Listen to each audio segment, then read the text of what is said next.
I had just opened my car door when 3 glossy black SUVs pulled up in front of my house's entrance. The doors swung open simultaneously, and 6 men stepped out, dressed in tactical vests, their badges glinting under the sunset. Leading them was a tall, stone-faced guy, holding a stack of documents. Behind him stood Linda Grayson, arms crossed, sporting a smug smile. She introduced herself as the president of the Pinewood Heights HOA, and shot me a challenging look from afar. "You violated HOA regulations," the guy said, his voice flat like he was reading a script. "We're here to fine you."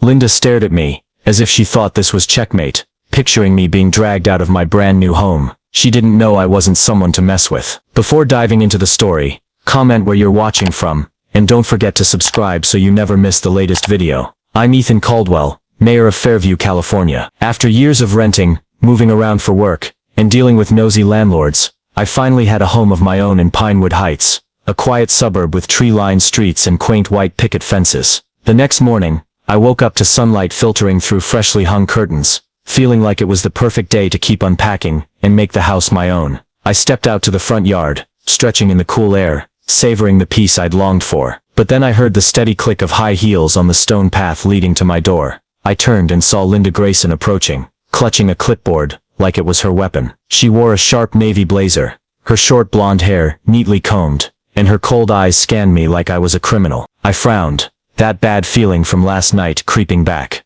"Good morning," Linda said, her voice sweet, but her eyes anything but. "I assume you got our notice last night." I wiped sweat off my forehead. I just hauled a heavy box of books from the car, and set it down. "Yeah, I did," I replied evenly. "And I threw it out." Linda's lips twitched, like she hadn't expected me to be so blunt. "That wasn't a suggestion, buddy," she said, her tone hardening. "It's a requirement from Pinewood Heights HOA. I'm the president, and you need to comply." I crossed my arms, meeting her gaze.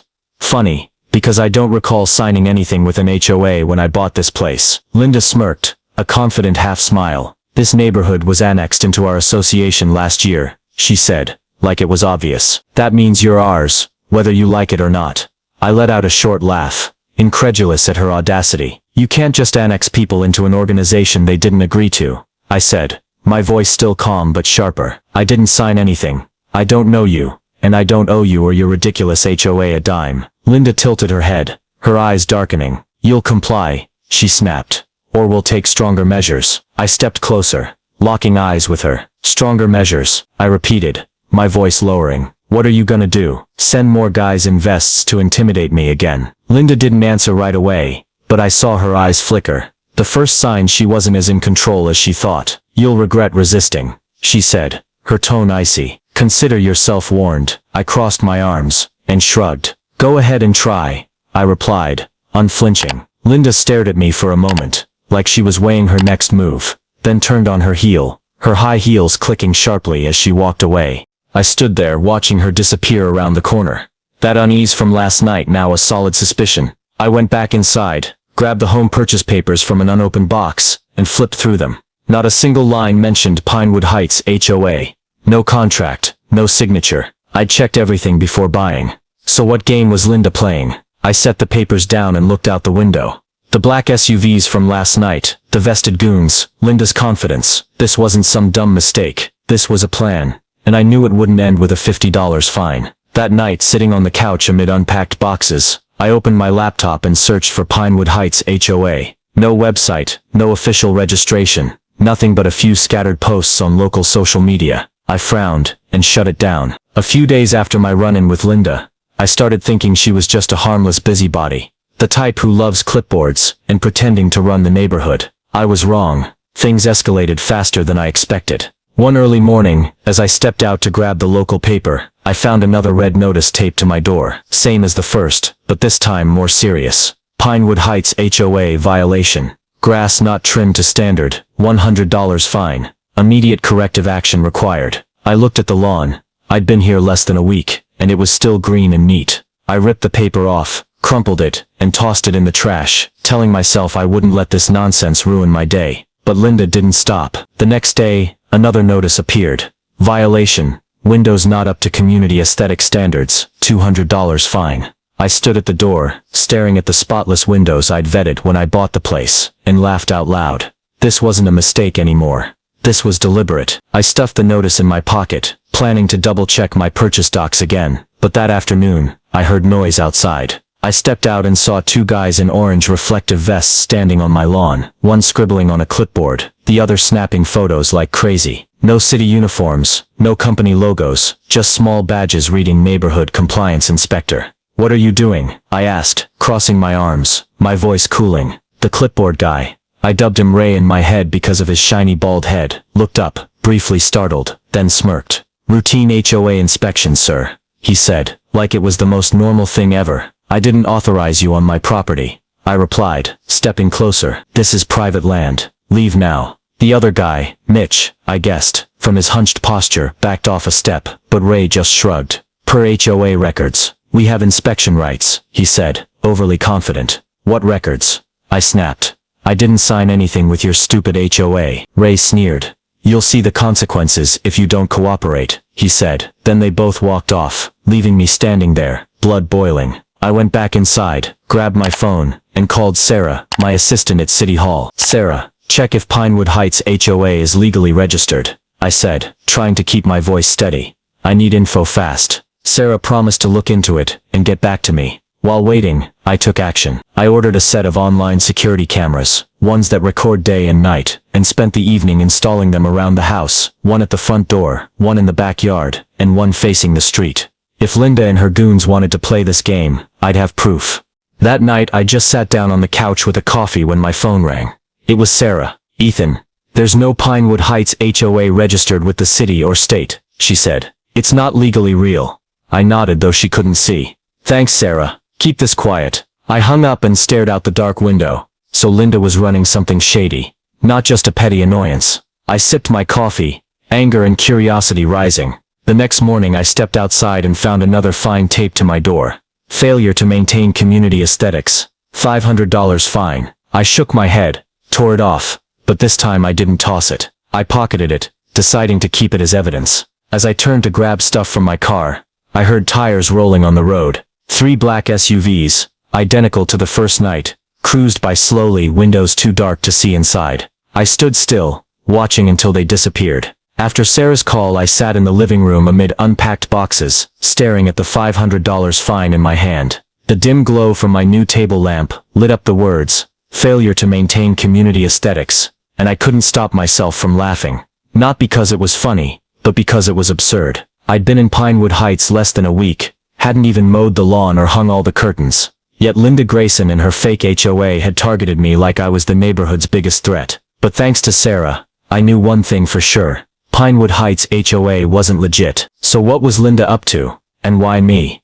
I got up, went to the front door and peered through the small window. The street was pitch black, lit only by a few faint streetlights. I checked the security camera app on my phone. The 3 devices I'd set up last night were working fine, recording everything from the front yard to the driveway. I rewound the footage from the night before, when the black SUVs rolled by. The image wasn't crystal clear, but I saw their shapes pause at the end of the street, like they were watching. I frowned, wondering if Linda had sent them again, or if it was just a weird coincidence. But then as I scrubbed to 2 a.m., my heart stopped. A figure appeared in the backyard, holding a flashlight, its beam sweeping across the kitchen window. I zoomed in. Petite frame, short blonde hair, navy blazer. Linda. She wasn't just sending fines, she was stalking, photographing my house. I sat back on the couch, gripping my phone tight. This wasn't petty harassment anymore. Linda didn't just want fines or neighborhood control. She was building a case against me, and I needed to figure out why. As Fairview's mayor, I dealt with plenty of schemes, corrupt contractors, lobbyists trying to rig city planning. But I never thought I'd be targeted in my own new home. I opened my laptop, typed Linda Grayson into the search bar, but nothing significant came up. Just a few local social media posts, where she bragged about improving Pinewood Heights. No records, no job history, nothing. I shut it down, resolving to dig deeper myself. The next morning, I drove to downtown Fairview, to the city clerk's office. I didn't use my mayor title, just said I was a resident checking neighborhood records. The clerk, a middle-aged woman named Janet, dug through files for a few minutes, then shook her head. "No Pinewood Heights HOA registered here," she said. "No contracts, no minutes, nothing." I nodded, thanked her, and left with a bigger question. If this HOA wasn't legal, Where was Linda getting the authority to send inspectors and issue fines? I called Sarah again, asking her to dig deeper, not just on the HOA, but on Linda Grayson. I need to know who she is, what she's done, and who she's connected to, I said. Sarah agreed, her voice tinged with worry. You okay, Ethan? She asked. Fine, I replied, though I wasn't so sure. On the way back I stopped by my neighbors, Helen Carter, an elderly woman 2 houses down. She opened the door, her cloudy eyes squinting at me suspiciously. I introduced myself as Ethan, the new guy, and asked about Linda. Helen sighed and invited me in. She's been hassling me for a year, she said, her voice shaky. Fines, threats to foreclose because I couldn't pay. I almost sold her my house for peanuts. I listened, memorizing every detail. Linda wasn't just targeting me. She was terrorizing the whole neighborhood. When I left Helen's, it was dark. I got home, checked the cameras again. Nothing new, but I knew Linda wouldn't stop. After leaving Helen's, I drove home with a heavy feeling. Linda wasn't just a control freak. She was running something bigger, and I was her latest target. I'd hoped this house would be my peace after years of stress as Fairview's mayor, but now it was a battlefield. The next morning I woke up planning to follow up with Sarah, but as I opened the front door, I froze. The living room window, the big one I loved for its natural light,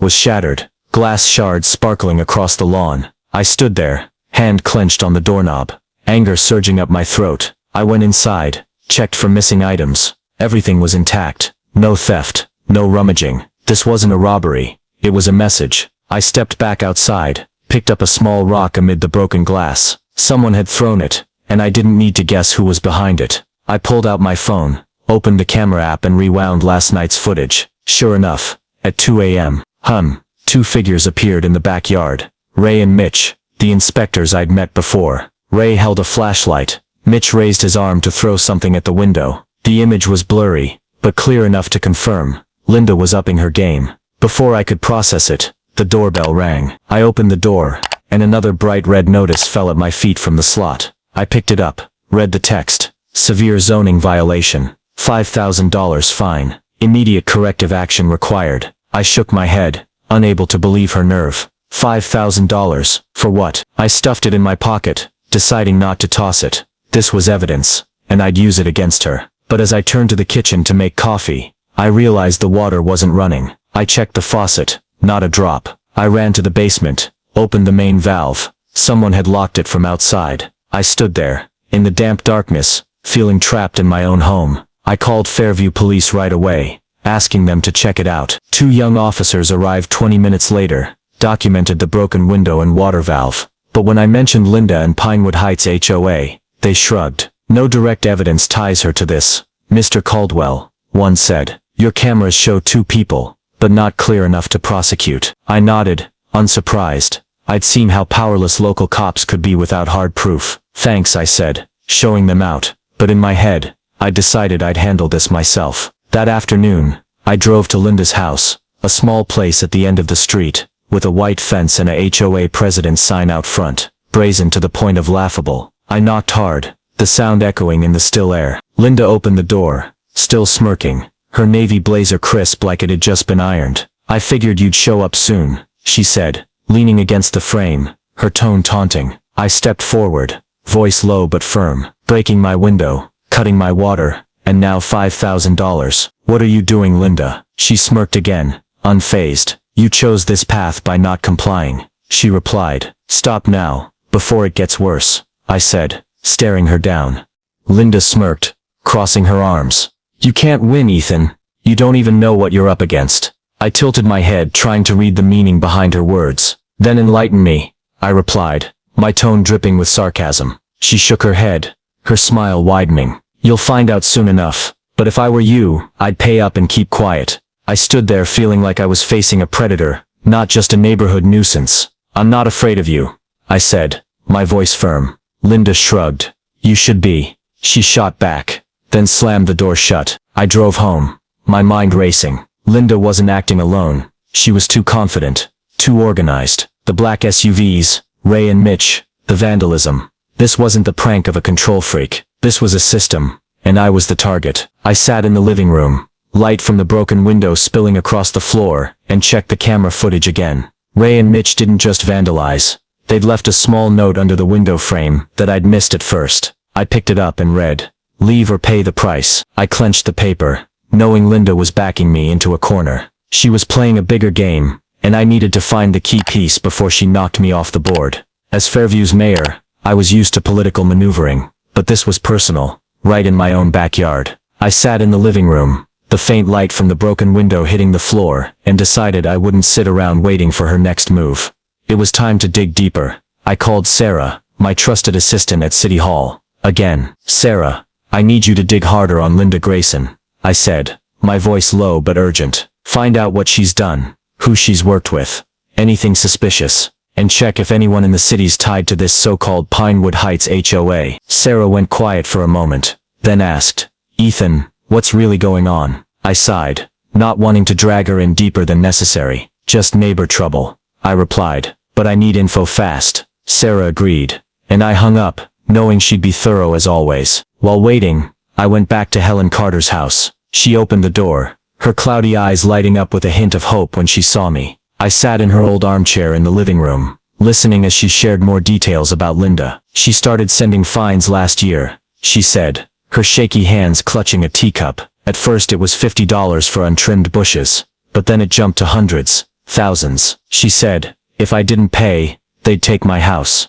I frowned. "They who?" I asked. Helen shook her head. "I don't know, but every time I refused, someone came and broke a window or cut my power. I was so scared, I almost sold my house to a real estate company Linda recommended." I noted that in my head, real estate company, first lead. I left Helen's, and stopped by the Torres family, a young couple a few houses down. Carlos Torres opened the door, his eyes wary as I introduced myself as Ethan, the new neighbor. "We don't want trouble," he said, right away, voice tense.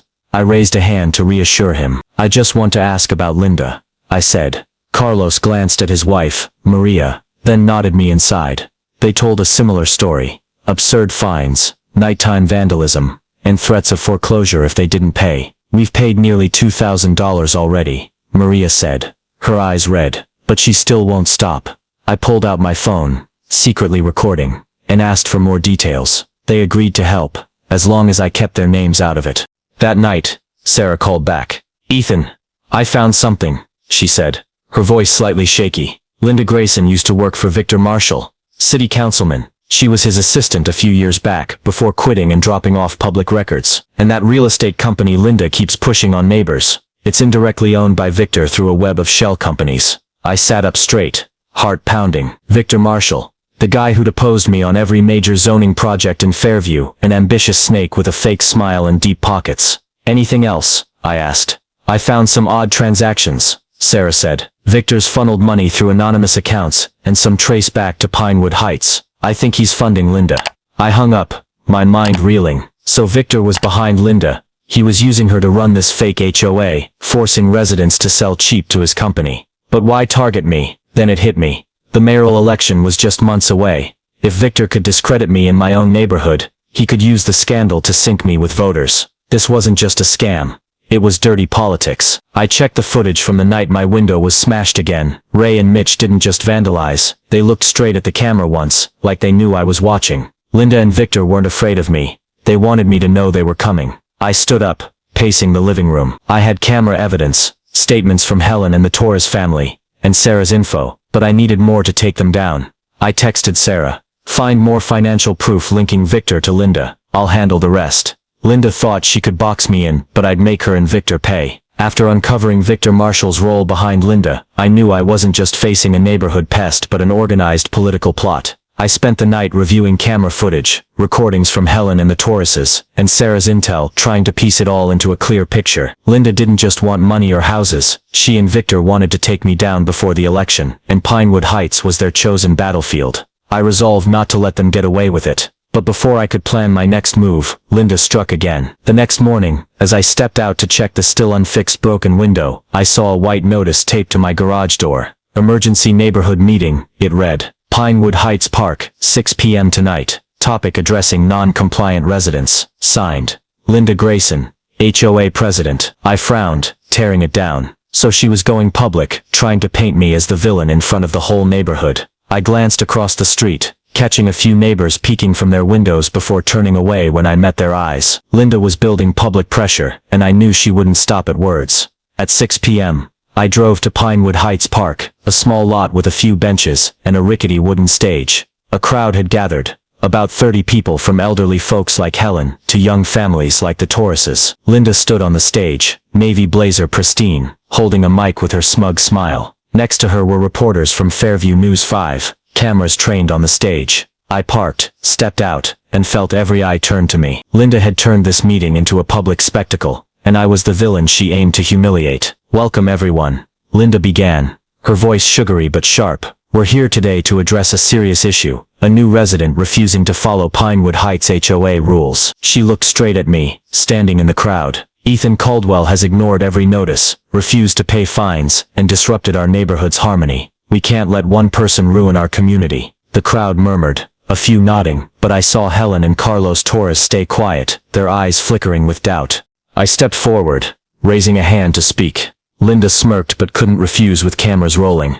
"I've got a few questions," I said, my voice calm but carrying. "Linda, if your HOA's legit, why can't I find it in city records?" The crowd hushed. Linda blinked, but she quickly regained her composure. "Our records are perfectly valid," she snapped. "You're just making excuses for your stubbornness." I pulled out my phone, played Helen's recording on speaker. Her shaky voice rang out. She threatened to foreclose on my house because I wouldn't pay her fines. The crowd stirred. Reporters swung mics toward me. "This how you run your HOA?" I asked, my tone sharpening. "Vandalizing homes, sending fake inspectors, forcing people to sell." Linda laughed dismissively, but I saw her grip tighten on the mic. "Those are baseless accusations," she said. "If you don't comply, we'll issue a foreclosure order on your house." I smirked, locking eyes with her. "Go ahead," I replied. "But you should know, I've got cameras catching everything, from Ray and Mitch smashing my window to you creeping around at midnight."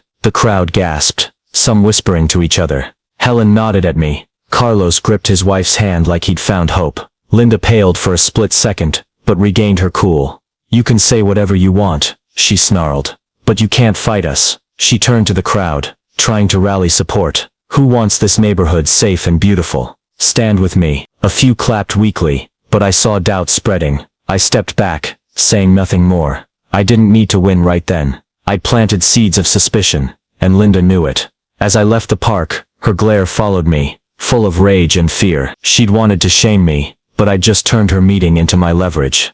After the Pinewood Heights Park meeting, I knew Linda wouldn't let it slide. I'd embarrassed her in front of the crowd, cast doubt on her so-called HOA, and she wasn't the type to take a loss lying down. I drove home, headlights sweeping the quiet street, feeling a storm brewing. Linda and Victor wanted me out before the election, and I was braced for their next move, but I didn't expect it to come so fast and bold. The next afternoon, I was in the kitchen, brewing coffee amid half-unpacked boxes, when I heard engines roaring outside. I stepped to the window, pulled the curtain aside, and saw 3 glossy black SUVs parked right at my driveway, identical to the ones from the first night. The doors opened in unison, like a rehearsed performance, and 6 men stepped out. They wore black tactical vests, fake badges glinting on their chests, sunglasses on despite the dimming sky. Leading them was a tall, stone-faced guy with a thick stack of papers. Ray, the inspector, I'd seen before. Linda stood at the back, arms crossed, her smug smile wider than ever. I opened the front door, stepped into the yard, hands in my pockets, trying to stay calm despite the heat rising in my chest. Ray approached, stopping a few feet away, and held up the papers like a weapon. "Ethan Caldwell," he said, voice flat like a court order. "You've severely violated Pinewood Heights HOA regulations. We have an order to foreclose on your house. You're required to leave immediately."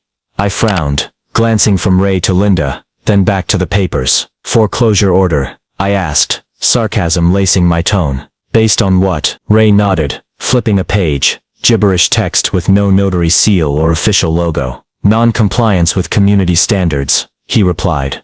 "You were warned." Linda stepped forward, heels clicking on the path, her voice dripping with fake sweetness. "We've given you too many chances, Ethan," she said, shaking her head like she regretted it. "You chose this path." I looked at her, then at the inspectors behind. Mitch was there, plus 4 others, all too polished, too uniform, like actors in a cheap movie. I knew instantly they weren't city workers or real cops. They were Linda's hired muscle, meant to scare me. "So you think these guys can force me out of my own house?" I asked, voice dropping. Ray smirked. "Resisting's a mistake," he said. "We're authorized to detain you if necessary." I stood still, letting the silence stretch, then pulled my phone from my pocket. Linda frowned, but I didn't give her time to react. "One thing before I go," I said, locking eyes with Ray. I dialed, put it on speaker, and the Fairview police chief's voice came through. "Caldwell, what's up?" I smiled faintly. "I need you to send some cars to Pinewood Heights now. 6 guys posing as officials are trying to break into my house."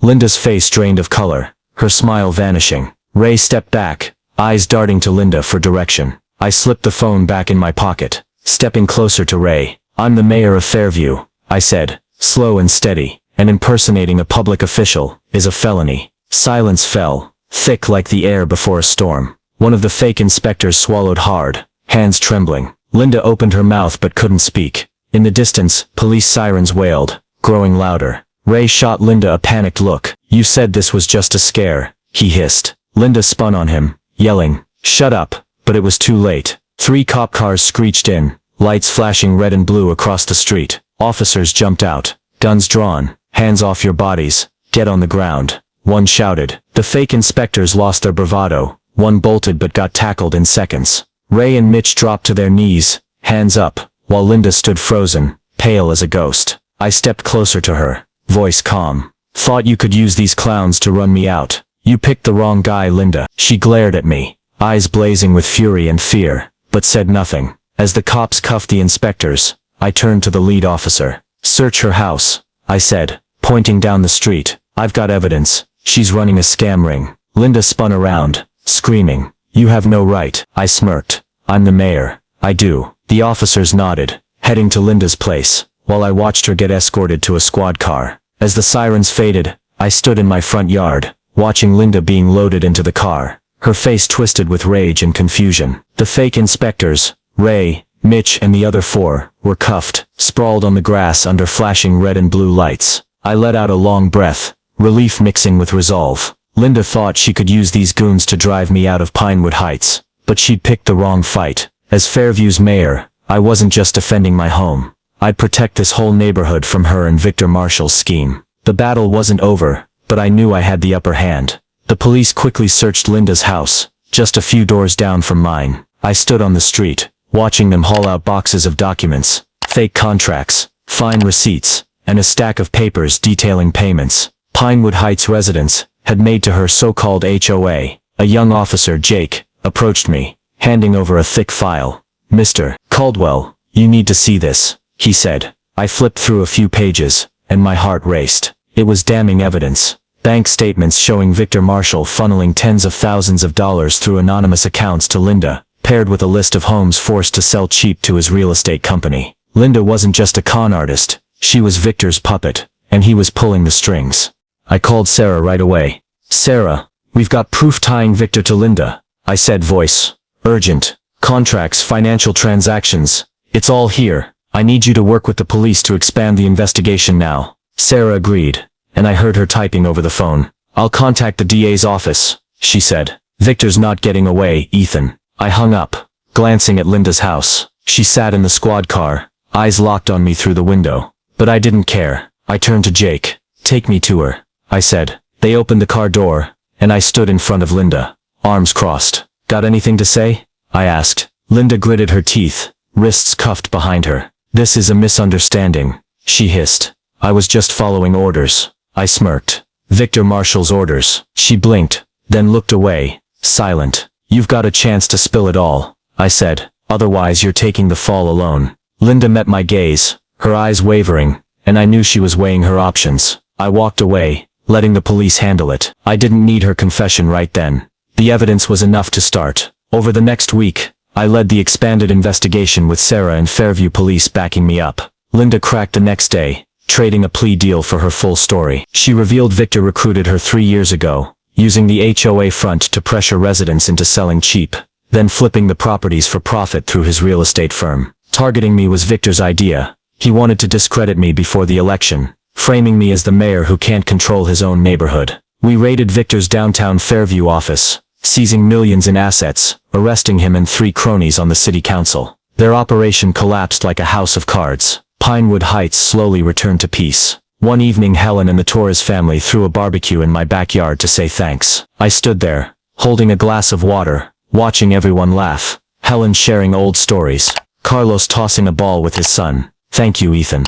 Maria Torres said, her eyes bright. "We thought we'd lose our home." I smiled, nodding. "This is your home," I replied. "No one's taking it away." As the party wound down, I sat on the porch, gazing at the quiet neighborhood, under the moonlight. Linda and Victor were done, and I'd kept my promise to myself, to protect the place I called home. But I knew the story wasn't truly over. Victor wasn't the only one in Fairview capable of dirty tricks, and I needed to stay ready for the next challenge. I took a sip of water, feeling satisfaction mixed with vigilance. After Linda and Victor's arrests, Pinewood Heights settled into the calm I dreamed of when I bought this house. I sat on the porch, sipping hot coffee, watching sunlight filter through the oak trees, and kids play basketball on the street. The laughter from the barbecue still echoed in my mind. Helen, the Torreses, and other neighbors no longer living in fear. As mayor I'd faced plenty of challenges, but this victory felt more personal. I'd defended my home, my neighborhood, and proved no one could bully me,